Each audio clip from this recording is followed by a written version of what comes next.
الحمد لله وكفى وسلام على عباده الذين اصطفى وصل وسلم وبارك على نبينا المصطفى وعلى آله وعلى أصحابه نجوم الهدى وقادة التقى. اللهم وفقنا لما تحب وترضى من القول والعمل وجنبنا الفواحش والمعاصي والخطايا والزلل. اللهم آثرنا وأكثرنا وأصلح لنا شأننا كله. لا إله إلا أنت أما بعد. فأعوذ بالله من الشيطان الرجيم. بسم الله الرحمن الرحيم. يا أيها الذين آمنوا قوا أنفسكم وأهليكم نارا وقودها الناس والحجارة عليها ملائكة غلاظ شداد لا يعصون الله ما أمرهم ويفعلون ما يؤمرون. وقال النبي صلى الله عليه وسلم: من أعطى لله ومنع لله وأحب لله وأبغض لله فقد استكمل الإيمان، أو كما قال النبي صلی اللہ تبارک و تعالی علیہ وسلم. میرے محترم بھائیوں اور بزرگوں، اللہ تبارک و تعالی نے انسان کا مزاج ایسا بنایا ہے، انسان جس چیز کو چاہتا ہے، جس چیز کو اہمیت دیتا ہے، یہ جس چیز سے محبت اور لگاؤ رکھتا ہے، اس کو ٹائم بھی دیتا ہے. اس کے لیے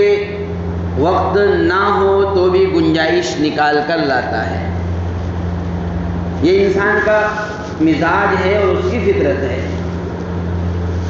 ہمیں دن میں اپنے دنیاوی کاروبار سنبھالنا ہوتے ہیں، اس لیے ہم اس کو ترجیح دیتے ہوئے سارے کاموں کو پیچھے چھوڑ دیتے ہیں اور لوگوں کو بسا اوقات سچ بول کر کے، بسا اوقات جھوٹ بول کر کے، ہماری اصطلاح میں جس کو کہتے ہیں جھولے جھلا کر کے، آدھے گھنٹے میں آتا ہوں، 1 گھنٹے میں آتا ہوں، 3 بجے کے بعد کرتا ہوں، لنچ کے بعد کرتا ہوں، ایسا کرتے کرتے پورا دن نکال دیتے ہیں. کیوں؟ اس لیے کہ وقت دیا ہوا ہے دکان کو اور اس کی ہماری نظر میں اہمیت ہے، اس کی ہماری نظر میں ویلیو ہے. یہی وجہ ہے اگر اس درمیان میں اگر کوئی ایسی پارٹی کا فون آ جائے جس سے موٹی رقم ملنے کا امکان ہو، امید ہو، تو اپنی دکان بھی چھوڑ کر کے باہر چلے جائیں گے، دکان کو بھی چھوڑ دیں گے. کیوں؟ اس لیے کہ فی الحال وہاں زیادہ دنیاوی فائدہ ہمیں نظر آ رہا ہے. یہ بطور تمثیل میں نے آپ کے سامنے پیش کیا، بطور مثال پیش کیا کہ انسان جس چیز سے محبت کرے گا اس کو اپنا وقت بھی دے گا، اس کو ٹائم بھی دے گا، اس کے آگے پیچھے بھی گھومے گا اور اس کا تابع بن کر بھی چلے گا اور اس کی فرما برداری بھی کرے گا، اس لیے کہ وہ اس کو اہمیت دے رہا ہے. ہمارے بچوں، بچیوں، لڑکے، لڑکیوں، نوجوانوں اور یہ سمجھ کر چلیے کہ 10 سال کے بچے سے لے کر 90 آخر کی عمر تک اکثر و بیشتر لوگ آج موبائل کی بیماری میں مبتلا ہیں. اگر دنیا میں 640-45 کروڑ لوگ دنیا میں بسے ہوئے ہیں تو یہ پکی بات ہے کہ دنیا میں لوگوں کے پاس جو موبائل ہیں وہ 1200 کروڑ سے زیادہ ہوں گے. اگر ایوریج نکالا جائے تو ایک آدمی کے پاس 2 کا ایوریج آ سکتا ہے، کسی کے پاس 5 بھی ہے، کسی کے پاس 10 بھی ہے. تو ایک ایوریج کی بات کر رہا ہوں. اور وقت کی اگر بات کی جائے تو ہم جب موبائل لے کر کے بیٹھتے ہیں، ہمارے بہت سارے بچے، بچیاں، نوجوان، لڑکے، لڑکیاں ایسی ہیں کہ آدھا گھنٹہ، پونا گھنٹہ، 1 گھنٹہ اگر موبائل کی زیارت نہ کریں اور اس میں اپنے ہاتھ پیروں کو اس پر نہ چلائیں تو وہ ان کی نیند سمجھ کے چلیے کہ حرام ہو جائے گی. ایک قسم کا نیند کا ٹریٹمنٹ ہے، نیند کی وہ گولی ہے۔ کمال کی بات یہ ہے کہ آپ کتنے ہی لمبے سفر سے تھک کر آئے ہو، آپ کے ہاتھ پیروں میں درد ہے، تکلیف ہے، سر میں درد ہے، لیکن وہ آتے ہی سارا کے سارا غم کافور ہو جائے گا، سارا درد ختم ہو جائے گا۔ 5 سال کا بچہ، 6 سال کا بچہ رو رہا ہے، ماں باپ اس کو تسلی دینے کے لیے، اس کو دل بہلانے کے لیے موبائل اس کے ہاتھ میں دے دیتے ہیں، اور اس کے ہاتھ میں آتے ہی اس کا سارا درد ختم، ساری تکلیف ختم، سب کچھ اب اس کی توجہ اس میں۔ کیوں؟ اس لیے کہ اس چیز کو اس نے اپنے لیے اہم سمجھا ہے۔ اللہ تبارک و تعالی نے حضرت جناب محمد الرسول اللہ صلی اللہ علیہ وسلم کو اس کائنات میں ایسے وقت میں مبعوث فرمایا جبکہ ہدایت کے تمام راستوں کے اوپر دھول جم چکی تھی، اور ہدایت کے تمام راستے ایسے ہو چکے تھے کہ ان کو تلاش کرنے کے لیے، ڈھونڈنے کے لیے انسانیت تڑپ رہی تھی، لوگ پریشان تھے، سسک رہی تھی، بلک رہی تھی، ہر آدمی ظلم ہوتے ہوئے دیکھ رہا تھا لیکن ظلم کے خلاف آواز نہیں اٹھا سکتا تھا۔ آدمی یہ دیکھ رہا تھا کہ میری مال لوٹا جا رہا ہے لیکن میں کچھ نہیں بول سکتا ہوں، میری عزت پامال کی جا رہی ہے لیکن میں کچھ نہیں بول سکتا ہوں، اور جو جتنا بڑا جاہل ہوتا تھا اس کو اتنا ہی اونچا مقام دیا جاتا تھا، جو جتنی بڑی دادا گیری، غنڈہ گردی والا آدمی ہوتا تھا اس کو اتنی ہی اونچی پوسٹ پر بٹھایا جاتا تھا۔ یہ صورتحال تھی انبیاء علیہ السلام جو تعلیمات دنیا میں آپ سے پہلے دے کر کے گئے تھے، ان کی روشنیاں تقریباً بجھ چکی تھی۔ اسی کو قرآن کریم نے ارشاد فرمایا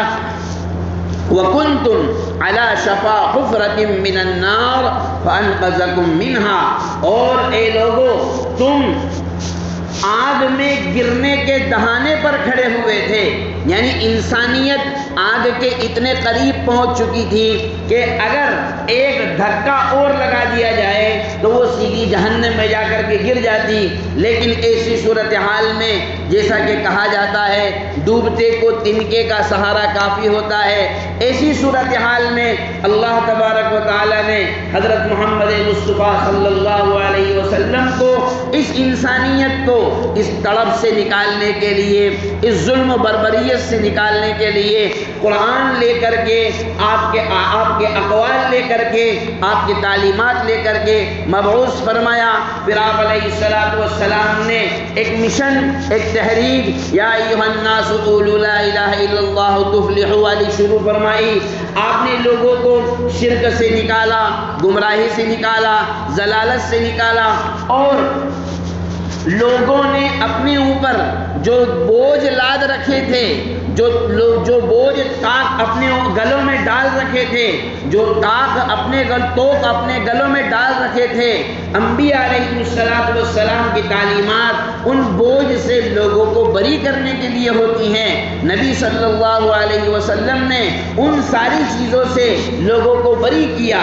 ایک مثال کے طور پر مثلا عرب کا معاشرہ اتنا جاہل معاشرہ تھا، لڑکی کی پیدائش کو اپنے لیے عیب سمجھتے تھے، گھر میں بچی پیدا ہو جائے یہ ان کے لیے بے عزتی کی علامت ہوا کرتی تھی، ذلت اور رسوائی کی علامت ہوا کرتی تھی۔ جناب نبی کریم صلی اللہ علیہ وسلم کو اللہ تبارک و تعالی نے بیٹیوں کا تحفہ عنایت فرمایا، ایک نہیں 4 بیٹیاں آپ علیہ السلام کو عطا کی گئی۔ آپ علیہ السلام نے اس کے ذریعے سے دنیا والوں کو یہ پیغام دیا کہ یہ جو بیٹیاں ہیں یہ اللہ تبارک و تعالیٰ کے ہمارے لیے رحمت بن کر کے آئی۔ آپ نے فرمایا جس گھر میں کوئی بیٹی ہوگی اس بیٹی کی پرورش کی جائے، اس کی تربیت کی جائے، اس کو اچھا بنایا جائے، اچھا سنوارا جائے، اس کے ایمان کی حفاظت کی جائے، وہ بیٹی قیامت کے دن اپنے ماں باپ کے لیے جہنم سے چھٹکارے کا ذریعہ ہوگی۔ کانت لہو سترم من النار، بخاری کی روایت ہے کہ وہ بیٹی اپنے باپ کے لیے جہنم سے آڑ بنے گی، پردہ بنے گی۔ نبی صلی اللہ علیہ وسلم نے اس طرح عورتوں کے حقوق عطا فرمائے۔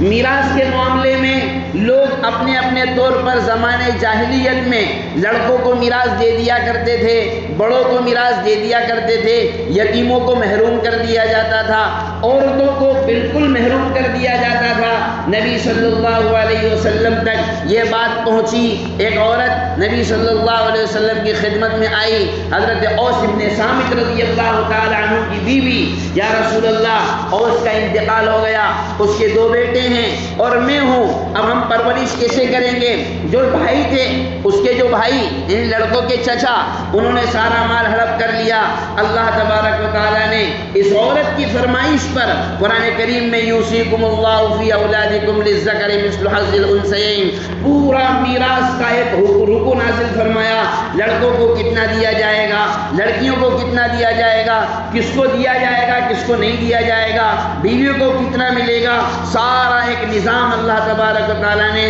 ایک عورت کی فرمائش پر لا کر کے پوری امت کی انسانیت کے لیے اور قیامت تک کے آنے والے لوگوں کے لیے پیش کر دیا کہ اب قیامت تک اسی کے مطابق تم چلتے رہو گے، کبھی تمہارے درمیان میں جھگڑے نہیں ہوں گے۔ آج ہمارے درمیان کے آپس کے جو اختلافات ہیں، آپس کی جو لڑائیاں ہیں، بھائیوں کی جو لڑائیاں ہیں، رشتہ داروں کی آپس کی جو لڑائیاں ہیں، میرے بھائیوں 99% واللہ عالم میں کہاں تک صحیح بول رہا ہوں، لیکن ممکن ہے یہ بات بالکل صحیح ہو، 99% آپسی تعلقات خراب ہونے کی بنیاد مال کی محبت ہے، 99% بھائی کے بات چیت بند ہونے کی بنیاد مال کی محبت ہے۔ ابا کا انتقال ہو گیا، بڑے بھائی نے قبضہ کر لیا، ابا کا انتقال ہو گیا، وہ فلاں بھائی نے اس پر قبضہ کر لیا، وہ بہنوں کو ادا نہیں کرتے ہیں، بھائیوں کو نہیں دے رہے ہیں، ناجائز طریقے سے انہوں نے ہڑپ کر لیا۔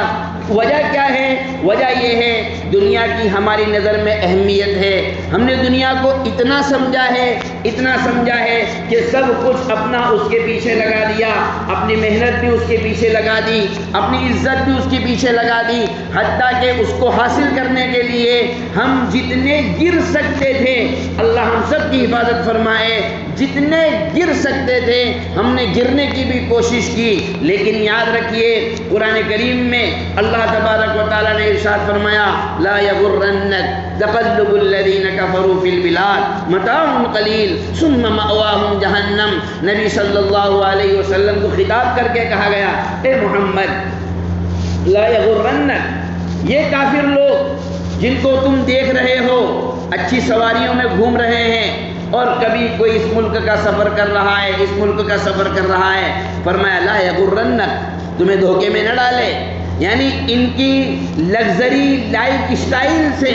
اور ان کے زندگی کے طرز سے، ان کے وی آئی پی انداز میں رہنے کی وجہ سے، بڑی کاروں میں گھومنے کی وجہ سے، ہوائی جہازوں میں سفر کرنے کی وجہ سے، کروڑوں اور اربوں میں کھیلنے کی وجہ سے، فرمایا اے ایمان والو، آپ کے ذریعے سے،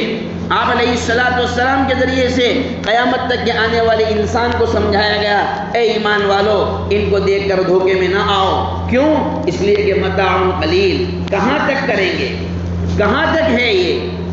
بس تھوڑا سا، اور موت کا کسی کا کوئی ٹھکانہ نہیں ہے۔ آدمی کروڑوں اربوں کا پروجیکٹ پاس کرتا ہے، انجینئر سے نقشہ بنواتا ہے، لون پاس کرواتا ہے، ہزاروں کا لون پاس کروایا، کروڑوں کا لون پاس کروایا، 2 دن بعد پتہ چلا کہ ہارٹ اٹیک آیا، موت ہو گئی، ایکسیڈنٹ ہو گیا، موت ہو گئی، اور کسی نے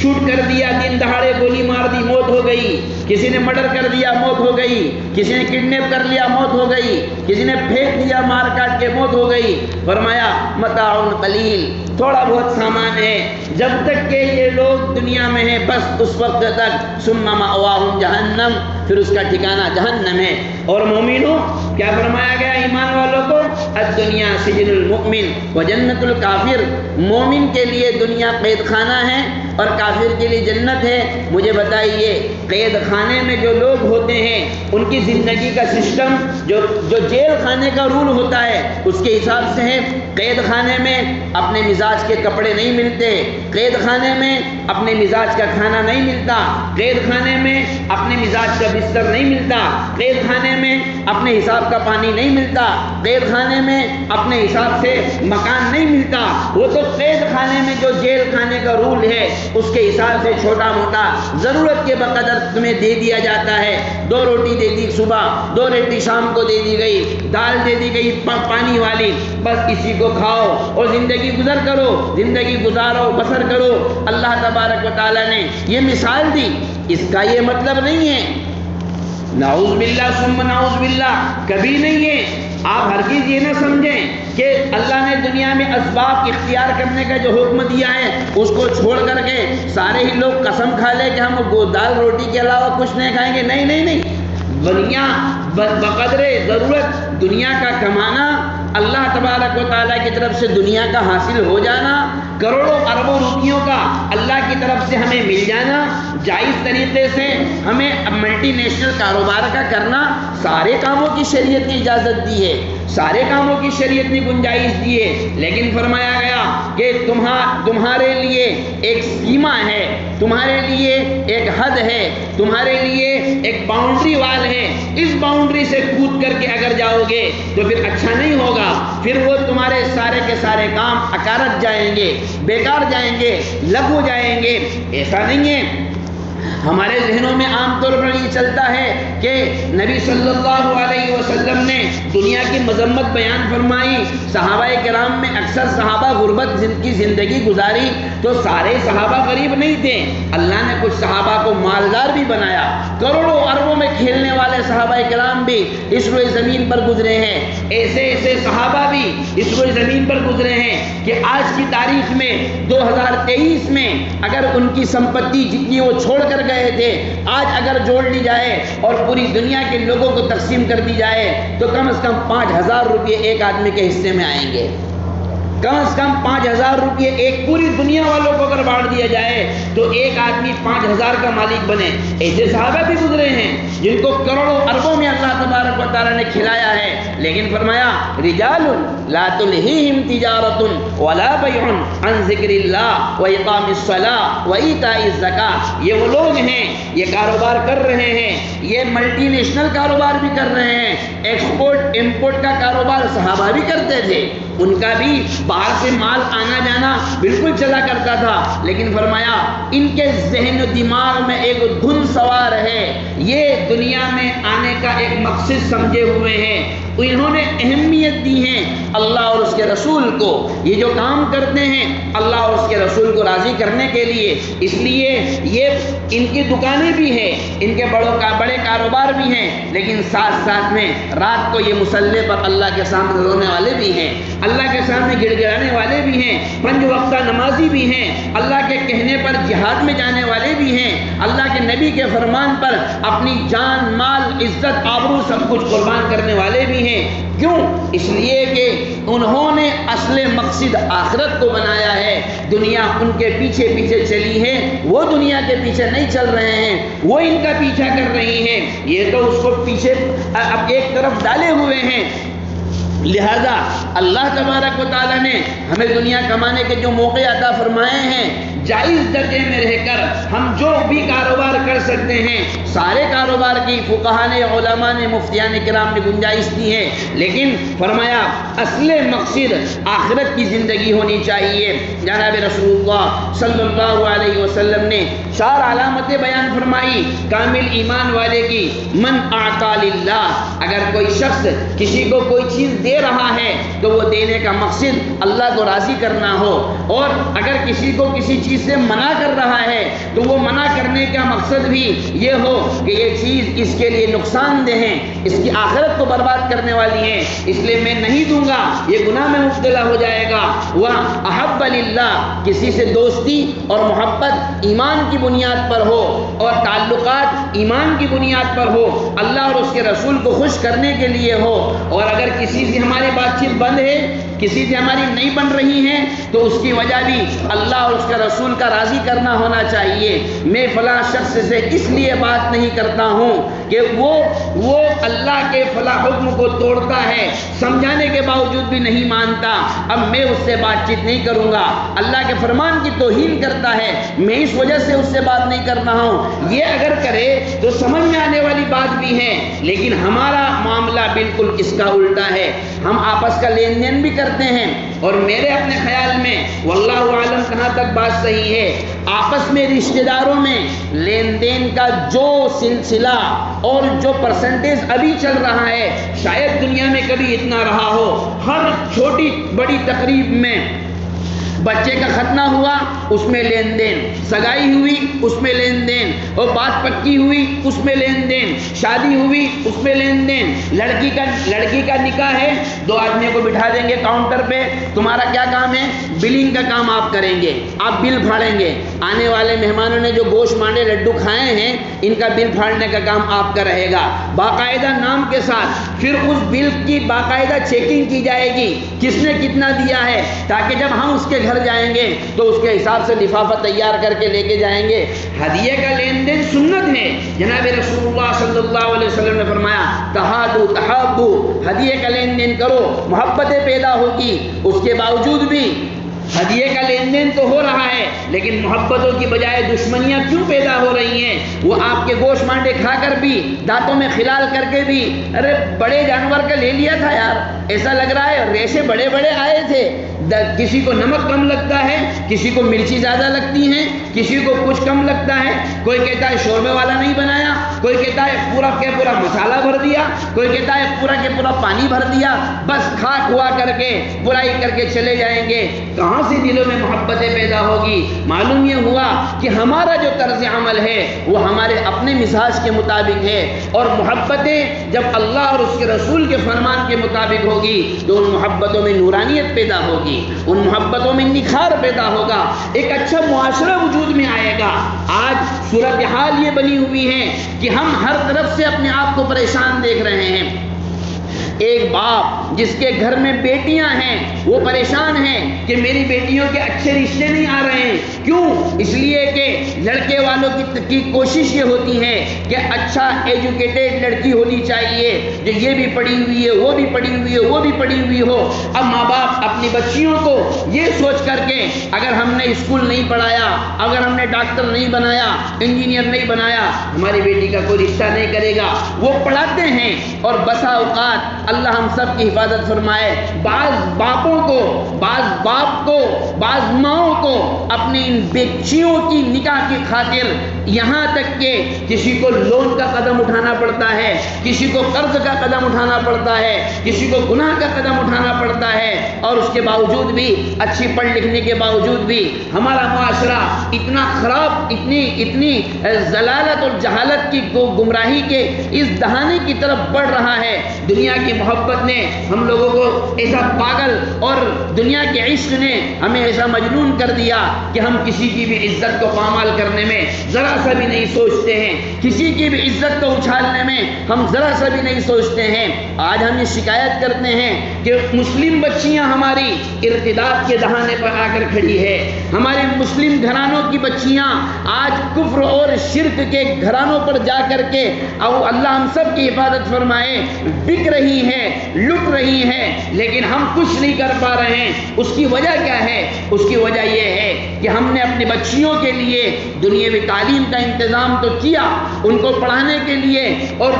دنیا کی ڈگریاں دلانے کے لیے ہم جس حد تک جا سکتے تھے ہم گئے, لیکن ہم نے ان کے دلوں میں اللہ کی محبت پیدا نہیں کروائی, ان کے دلوں میں رسول کی محبت پیدا نہیں کروائی, اہل بیت کی محبت پیدا نہیں کروائی, ازواج مطہرات کی محبت پیدا نہیں کروائی, صحابیات کی محبت پیدا نہیں کروائی. ہم نے اپنی بچیوں کو ایک ٹارگٹ تو دیا کہ آپ کو پڑھنا ہے اور اچھا ڈاکٹر بننا ہے, اچھا انجینئر بننا ہے. یہاں تک تو ہم بالکل صحیح ہیں, یہاں تک تو ہم بالکل صحیح چل رہے ہیں. آپ پڑھو, اچھی ڈاکٹر بنو, اچھی انجینئر بنو, اچھے خدمت گزار بنو، یہاں تک تو ہم غلط نہیں ہیں، لیکن دوسرا پہلو جو ہمیں سکھانا چاہیے تھا، لیکن یاد رکھنا اس کے بعد ان ساری چیزوں کے باوجود ہم کچھ بھی ہیں، ہم سب کچھ بعد میں ہیں، حضرت محمد مصطفیٰ صلی اللہ علیہ وسلم کی امت پہلے ہیں، ان کی تابعداری کرنے والے پہلے ہیں، اپنی عزت کی حفاظت کرنے والے پہلے ہیں، اپنے ایمان کی حفاظت کرنے والے پہلے ہیں، اپنے ایمان کے خاطر سب کچھ قربان کر دینے والے پہلے ہیں۔ یہ چیز ہم نے نہیں سکھائی، جس کی بنیاد پر آج ہمارا معاشرہ کس دہانے پر کھڑا ہو چکا ہے ہم خود اپنی آنکھوں سے دیکھ رہے ہیں۔ اللہ ہم سب کی حفاظت فرمائے۔ اس لیے میرے بھائیوں، یہ چیز ہم سب پر لازم ہے، ہر امیر پر لازم ہے، ہر غریب پر لازم ہے، ہر چھوٹے پر لازم ہے، ہر بڑے پر لازم ہے۔ اپنے بچوں اور بچیوں کو دینی تعلیم سے آراستہ کریں، انہیں پلائیں، محبت پلائیں، اللہ کی محبت پلائیں، رسول کی محبت پلائیں، قرآن کی محبت پلائیں، انہیں سمجھائیں کہ یہ جو زندگی ہے یہ دنیا کی زندگی ہے، اس کے بعد میں ایک زندگی اور ہے، آخرت کی زندگی، جس کا میٹر ابھی چل رہا ہے لیکن رزلٹ مرنے کے بعد آئے گا۔ جس طرف ہم چلائیں گے میٹر کو، رزلٹ میں وہی آئے گا۔ اچھائی کی طرف چلائیں گے، مرنے کے بعد اچھا رزلٹ آئے گا، برائی کی طرف چلائیں گے، مرنے کے بعد برا رزلٹ آئے گا۔ یا یہ ہم سب کی جوابداری اور ہم سب کی ذمہ داری نہیں ہے؟ اور اس کے علاوہ جو اپنے گلوں میں جو توق ہم نے ڈال رکھے ہیں، جس کا اللہ نے حکم نہیں دیا، قرآن نے حکم نہیں دیا، رسول نے حکم نہیں دیا، حضرات صحابہ نے کبھی اس کا حکم نہیں دیا، جو رسومات کے اور رواجوں کے جو توق ہم نے ڈال رکھے ہیں، اور اپنے رشتہ داروں سے محبت کی جو علامتیں ہم نے اپنے طور پر طے کر رکھی ہیں، اس کو مٹا کر کے اللہ اور اس کے رسول نے جو طریقہ کار بتلایا ہے، اس طریقہ کار کے مطابق اپنے رشتہ داریوں کو نبھانے کی کوشش کریں، اپنے تعلقات کو نبھانے کی کوشش کریں، اور اللہ اور اس کے رسول نے جو تعلیمات ہمیں دی ہیں، میں ہمیشہ یہ بات کہا کرتا ہوں، خاص طور پر جمعے کے بیان میں، مجھے بتلائیے جمعے کے دن ہر مسجد پیک رہتی ہے، ہر مسجد کھل رہتی ہے، یہ وہی لوگ ہیں جو پورے دن ہمارے معاشرے میں رہتے ہیں، ہمارے سماج میں رہتے ہیں۔ سوال یہ ہے، عصر میں یہ لوگ کہاں چلے جاتے ہیں؟ فجر میں یہ لوگ کہاں چلے جاتے ہیں؟ پورے 7 دنوں کی ایک جمعے کی نماز کو چھوڑ دیا جائے تو باقی 7 دنوں کی 34 نمازوں میں یہ لوگ کہاں رہتے ہیں؟ یہ وہی تو ہے، ان میں کوئی ہمارا بھائی ہے، کوئی ہمارا ابو ہے، کوئی ہمارا چچا ہے، کوئی ماموں ہے، کوئی خالو ہے، یہ وہی تو لوگ ہیں، کسی سے ہمارا لین دین ہے، کسی سے ہم دکانی کاروبار کرتے ہیں، یہ وہی تو لوگ ہیں، کوئی ہمارا پڑوسی ہے۔ تو یہ لوگ اور دوسری نمازوں میں ہمیں نظر کیوں نہیں آتے؟ وجہ اس کی یہ ہے کہ ہم نے جمعے کی نماز کو نماز سمجھا ہے، باقی نمازوں کو ہم نے نماز نہیں سمجھا، اس وجہ سے باقی نمازوں میں آنے کی توفیق نہیں ہوتی۔ میرے بھائیوں، یاد رکھ لیجئے، ہم کتنے چلا لیں، کتنے دھرنے دے دیں، کتنے ہی اکٹھے ہو جائیں اور کسی کے خلاف کچھ بھی بول دیں، حالات کی تبدیلی کبھی نہیں آ سکتی ہے۔ حالات کی تبدیلی آئے گی اللہ اور اس کے رسول کے دامن کو تھامنے سے۔ سوال یہ ہے کہ اگر پٹانا ہے تو اس کو پٹائیں جو تم سے روٹھا ہوا ہے، اس کو منائیں جو تم سے روٹھا ہوا ہے۔ اللہ ہم سے ناراض ہے، کیوں ناراض ہے؟ ہم اس کا نام لیتے ہیں لیکن اس کو پکارتے نہیں ہیں۔ ہم کہتے ہیں کہ اے اللہ ہم تیری ہی عبادت کرتے ہیں، اس کے باوجود بھی اس پر بھروسہ نہیں کرتے، اس پر اعتماد نہیں کرتے۔ تو ہمیں اپنے آپ کو اس رینج میں جانا ہوگا اور عبادت کے اس فیلڈ میں اترنا ہوگا، تب کہیں جا کر کے اللہ تبارک و تعالیٰ کی نصرتیں ہمارے قدم چومے گی۔ اور یہ معاشرے کا جو فساد ہے جو ہم دیکھ رہے ہیں، ہماری بچیاں ارتداد کے دہانے پر پہنچ رہی ہیں، لڑکے گناہوں میں مبتلا ہو رہے ہیں، نوجوان عشق و محبت کی تباہی میں برباد ہو رہے ہیں، اس کی وجہ صرف یہ ہے ان کے دلوں میں ہم نے اللہ رسول کی محبت نہیں پلائی۔ ضرورت اس بات کی ہے اپنے بچوں اور بچیوں کے دلوں میں اللہ رسول کی محبت کو اتارا جائے، ان کو عبادات سے جوڑا جائے، مسجدوں سے جوڑا جائے، قرآن سے جوڑا جائے، اسلامی تعلیمات سے جوڑا جائے، نبی صلی اللہ علیہ وسلم کے لائے ہوئے دین اور لائی ہوئی شریعت سے جوڑا جائے، اللہ تبارک و تعالیٰ کی مدد شامل حال ہوگی اور پھر اچھا معاشرہ وجود میں آئے گا۔ اللہ تبارک و تعالیٰ ہم سب کو کہنے سننے سے زیادہ عمل کی توفیق عطا فرمائے۔ اللہ ہم سب کی اصلاح فرمائے، ہمارے معاشرے کی اصلاح فرمائے،